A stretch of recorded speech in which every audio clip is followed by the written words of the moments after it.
প্রশ্ন হলো যে আমি আমাদের মহল্লার ঈদগাহে আলোকসজ্জার কাজে অংশগ্রহণ করেছি।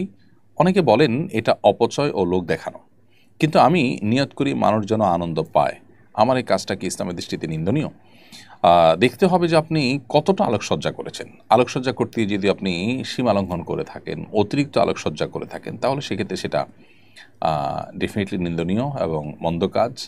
আর যদি স্বাভাবিক আলোকসজ্জা করে থাকেন, ধরুন সেখানে কোনো আলো নাই, আপনি লাইটের ব্যবস্থা করেছেন, ২-৪-১০টা লাইটের ব্যবস্থা করেছেন, অথবা খুব ছোট ছোট লাইট যেটা দিয়ে আলোর কাজ হয়েছে, যেটাতে আপনার অনেক বেশি বিদ্যুৎ বিল বা এরকম কোনো আপনার খরচের ব্যাপার-স্যাপার যেখানে নাই, তো সেটা ইসলামের সংস্কৃতির অংশ হিসেবে আপনি করেছেন, সেটাও ঠিক আছে। কিন্তু অনেক ক্ষেত্রে দেখা যায় সীমালঙ্ঘন হয়, বাড়াবাড়ি হয়।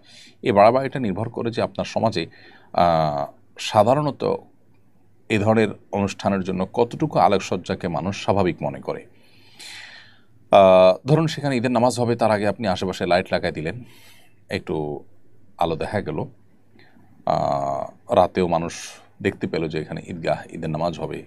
এক ধরনের ঘোষণার কাজ দিল এটি। সেটুকু পর্যন্ত ঠিক আছে। কিন্তু অতিরঞ্জন যেটা, সেটা দেখলে বোঝা যায় যে গাছপালা সবকিছুকে আপনি একেবারে লাইটে মুড়িয়ে ফেলেছেন, অতিরিক্ত আলোকসজ্জা করেছেন। এটা অপচয়ের মধ্যে পড়তে পারে। এজন্য এটা ডিপেন্ড করে যে আপনি কী রকম আলোকসজ্জা সেখানে করেছেন তার উপরে।